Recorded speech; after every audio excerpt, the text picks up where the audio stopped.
കോതമംഗലത്ത് ലവ് ജിഹാദിൽപ്പെട്ട് 23-കാരി ആത്മഹത്യ ചെയ്ത കേസിൽ പ്രതി റമീസിനെ തിങ്കളാഴ്ച കസ്റ്റഡിയിൽ വാങ്ങും. 5 ദിവസത്തെ കസ്റ്റഡി കാലാവധി തെളിവെടുപ്പ് പൂർത്തിയാക്കാനാണ് തീരുമാനം. പെൺകുട്ടിയുടെ ആത്മഹത്യാക്കുറിപ്പിൽ പേരുള്ള റമീസിന്റെ സുഹൃത്തും കേസിൽ പ്രതിയായേക്കുമെന്നാണ് സൂചന. ഹിന്ദു ഐക്യവേദി സംസ്ഥാന അധ്യക്ഷൻ RV ബാബു ഇന്ന് കോതമംഗലത്തെ പെൺകുട്ടിയുടെ വീട് സന്ദർശിക്കും. മിഥുൻ അയ്യപ്പൻ ചേരുന്നു. മിഥുൻ, പറയൂ.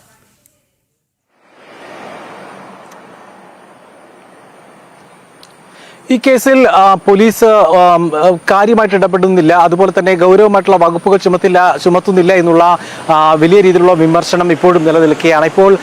ഇപ്പോൾ ഏറ്റവും പുതുതായി നമുക്ക് ലഭ്യമാക്കുന്ന വിവരം റമീസിന്റെ മാതാപിതാക്കളെ കൂടി പ്രതി ചേർക്കാനുള്ള ഒരു സാധ്യതയുണ്ട്. പോലീസിന് അത്തരത്തിലൊരു നിയമോപദേശം ലഭിച്ചിട്ടുണ്ട് എന്നാണ് നമുക്കിപ്പോൾ മനസ്സിലാക്കാൻ സാധിക്കുന്നത്.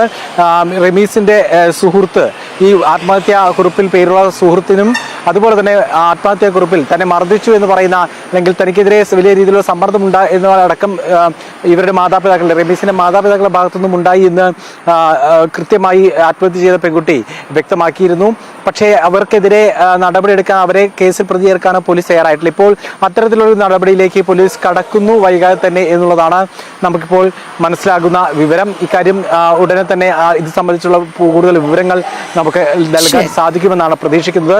ഇപ്പോൾ കേസിന്റെ തുടർ അന്വേഷണ പുരോഗതിയുടെ ഭാഗമായി തിങ്കളാഴ്ച റമീസിനെ കസ്റ്റഡിയിൽ വാങ്ങി കൂടുതൽ തെളിവുകൾ പടക്കം പൂർത്തിയാക്കാനാണ് ഇപ്പോൾ പോലീസിന്റെ നീക്കം. ശരി, മിഥുനാണ് വിവരങ്ങൾ നൽകിയത്.